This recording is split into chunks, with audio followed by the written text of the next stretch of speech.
Sulpice Oscar Gbagidi, bonjour. Bonjour, cher Winner Abessi, bonjour à tous. L'ancien ministre de la Santé, Kessile Tchala, a préféré loger dans le nid de l'énigme depuis son départ du gouvernement et se confine dans un silence de cathédrale. Le vide de la parole donne du grain à moudre aux amateurs de pronostics qui multiplient les paris sur le refus d'engagement politique de cet homme.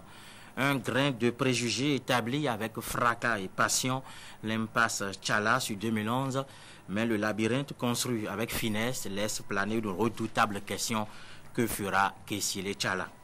Le tic-tac de la pendule de la présidentielle de 2011 laisse apprécier le silence de Kessile Tchala, un des géniteurs de la candidature de Boni Yayi, géniteur remercié en monnaie du singe.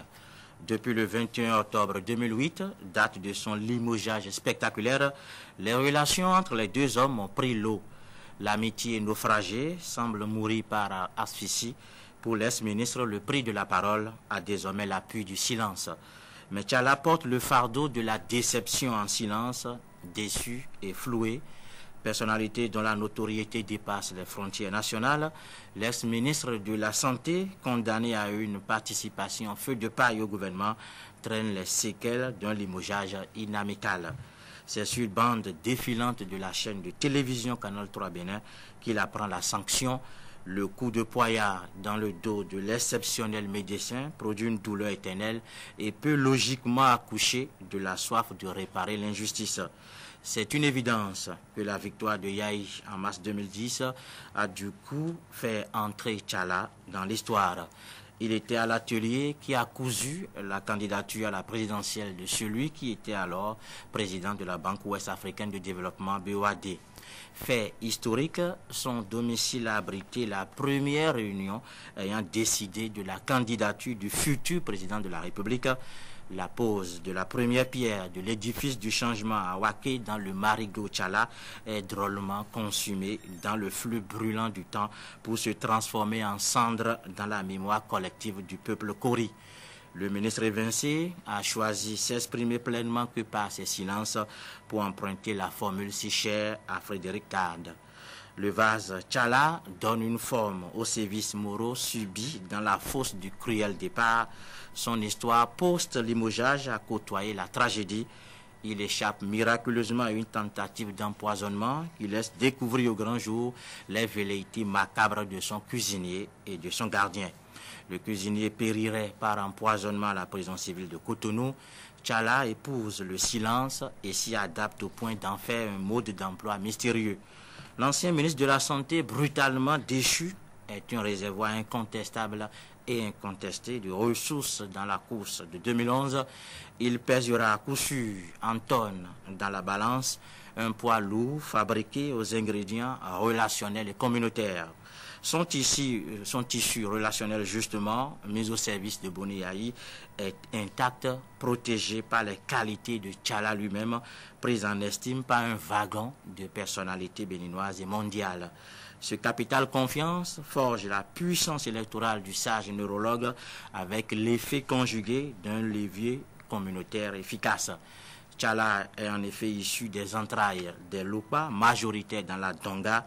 L'ancien ministre de Yayi, activement recherché par le pouvoir pour une réconciliation génétiquement fuyante, aura une influence à gros impact sur l'élection suprême.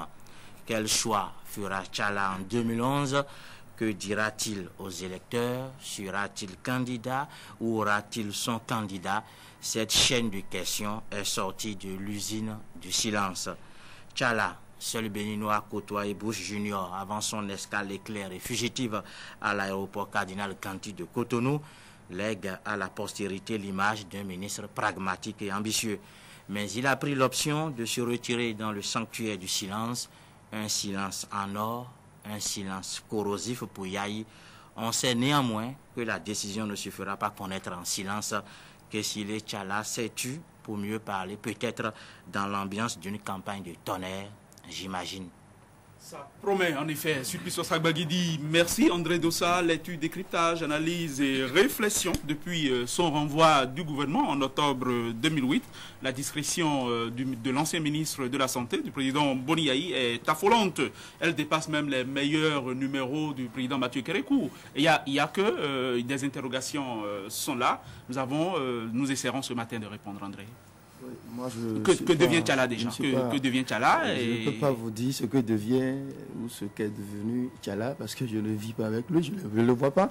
Comme vous, je constate tout simplement son silence. Et ce que j'apprends, c'est qu'il est souvent au pays.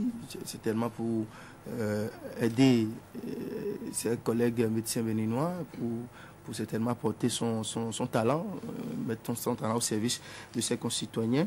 Et alors, moi, le silence de Tchala ne m'affole pas du tout, parce que, l'ayant vu au gouvernement, sa manière de faire, il n'est pas quelqu'un qui souvent s'exprime trop sur des sujets, en tout cas, on l'a souvent vu assez discret, assez sage, pondéré.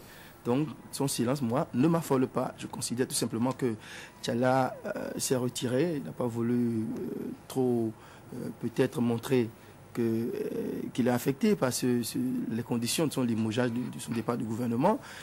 Mais j'estime que, comme le chroniqueur, que pendant la campagne électorale, c'est sûr qu'on entendra parler de Tchala.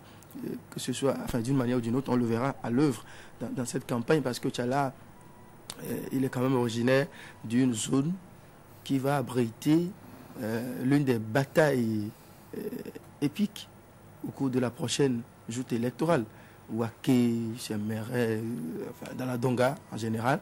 Je pense que Tchala, quoi qu'on dise, aura son mot à dire dans la prochaine campagne électorale. Donc, je pense qu'on le verra à l'œuvre. Pour le moment, il se tait, il continue de rester discret en ce qui concerne en tout cas la politique intérieure béninoise. Et certainement qu'on le verra à l'œuvre. Oui, ce fut la chronique de divorce qui n'était pas du tout annoncée. Tchala s'est peut-être senti floué. François Menson, est-ce que vous avez de ces nouvelles et qu'est-ce qu'il fera? Puisque c'est la question de ce matin. Je crois que les seules nouvelles que l'on a du docteur Kessili Tchala, effectivement, ce sont ces quelques passages brefs au pays. Mais ce qui, moi, m'impressionne le plus chez cet homme, c'est cette extrême discrétion qui, vous l'avez dit tout à l'heure, surprend plus d'un. Et je crois que Kessili Tchala, quand même, est parti du gouvernement de façon assez surprenante. Un départ que d'aucuns ont qualifié de départ pas du tout mérité. Et malgré tout, il s'est d'abord abstenu de faire comme les autres qu'on a pu recaser. Ils sont très nombreux d'ailleurs. Après avoir été ministre, ils se sont contentés d'avoir une place de conseiller ou de chargé de mission, ainsi de suite. Lui, il a dit niet, tout d'abord, et ensuite, il s'est également illustré brillamment par cette discrétion, parce qu'il y en a qui, dans leur amertume, qui, surpris par leur départ précipité du navire du changement, ont commencé par ramer à contre-courant contre ce même navire en faisant des déballages extrêmement tonitruants et en s'érigeant en véritable contradicteur de tout ce qu'on pourrait appeler comme action allant dans le sens de la progression des initiatives de ce régime-là. Je crois que cette discrétion ne cache pas grand-chose et pas autre chose, pardon, que le charisme même et le pragmatisme de l'homme, parce qu'avant tout, Kessili Tchala, c'est pas le monsieur qui est habitué à se faire voir n'importe comment. Je ne me souviens pas avoir vu Kessili Tchala faire un meeting de remerciement au soir de sa nomination en tant que ministre. Je ne l'ai pas vu souvent aller parrainer des rencontres politiques vraiment tonitruantes et consorts. Mais attention, ce silence pourrait basculer dans un réveil, parce que le réveil tardif est souvent beaucoup plus précieux que le réveil précipité, le réveil agité. Et je crois que le petit sommeil dans lequel est en train aujourd'hui de s'enliser tranquillement le docteur Tchala va sans doute précéder un retour, on ne sait jamais, sur la scène politique à quelques encablures des prochaines consultations électorales, notamment les présidentielles, puisque Kessili Tchala est quand même, après tout, quelqu'un qui a des idéaux, qui a une conviction politique et qui veut véritablement participer au développement de son pays en accompagnant les actions qui vont avec. Voilà pourquoi en son temps, il avait cru en cette idée qui était celle de faire germer le changement, l'émergence, comme on l'a dit en début de mandat. Sulpice a bien fait de le rappeler, beaucoup de Béninois ne le savent peut-être pas, mais Kesile Tchala est l'un des premiers artisans de la course vers la marina du docteur Boni Yayi. C'est bien chez lui que les toutes premières réunions ont eu lieu et c'est l'une des chevilles ouvrières. Il en sait quelque chose. Ça ne l'empêchera certainement pas, même s'il a été déçu par cette première expérience, ça ne l'empêchera pas de revenir, de rebondir, parce qu'on dit souvent qu'il faut reculer pour mieux sauter. Et je crois qu'actuellement, le silence, c'est un recul pour Kesile Tchala. Oui, vous avez dit, c'est vous qui avez utilisé cette image-là qui, ma foi, est discutable. Vous avez dit que Kesile Tchala s'est enlisé dans le silence, mais Kesile Tchala, étant passé ministre chez nous, devrait être le premier à savoir qu'un poste de ministre, on vous le donne et on vous le reprend peut-être dans l'espace la minute d'après, quoi. Qu'il devrait être prêt à partir, et puis il est parti. On a parlé d'un départ inamical, d'une décision inamicale. Mais il n'a jamais contesté son départ. Voilà, et pourtant, vous l'avez décrit un peu comme quelqu'un d'amer, quelqu'un qui n'a pas digéré. Non, je ne l'ai pas décrit comme quelqu'un d'amer, non.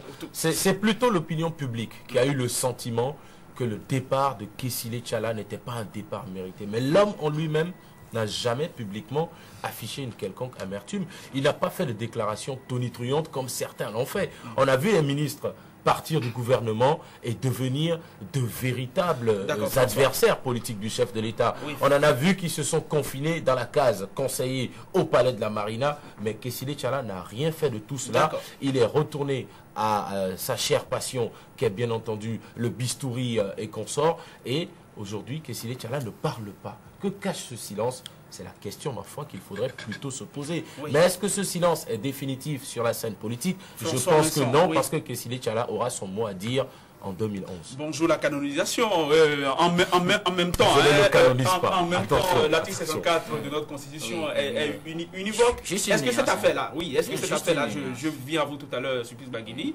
Léandre Dossou, est-ce que cette affaire-là souligne l'amitié à l'épreuve du pouvoir, l'amitié qui est, c'est vrai, de l'ordre du naturel, qui est quelque chose d'absolument sacré? Est-ce qu'à l'épreuve du pouvoir, l'amitié a été éprouvée entre Boni Yayi et Kesile Tchala? Est-ce que c'est votre lecture? Oui, dans une certaine mesure, mais il faut quand même dire que lorsqu'on parle d'amitié, il y en a de différentes sortes. On parle de Kesile Tchala qui était au début du changement, même ça c'est peu dire. Kesile Tchala qui était au début de Boni Yayi, candidat à l'élection présidentielle au Bénin. On a dit que l'homme a été, après son passage à la tête du ministère de la Santé, remercié en monnaie de singe. C'est un avis forcément partagé par beaucoup de Béninois, parce que lorsque vous êtes un collaborateur de cette nature-là, ce n'est pas à la télé que vous allez apprendre que vous n'êtes plus ministre et que quelqu'un d'autre viendra vous remplacer. L'homme, depuis... est devenu silencieux. Il faut dire que c'est un silence qui doit peser lourd, un silence qui doit être assourdissant à certains égards. Maintenant, il y a des informations qui circulent par moment dans la presse et qui annoncent la candidature de l'homme en 2011.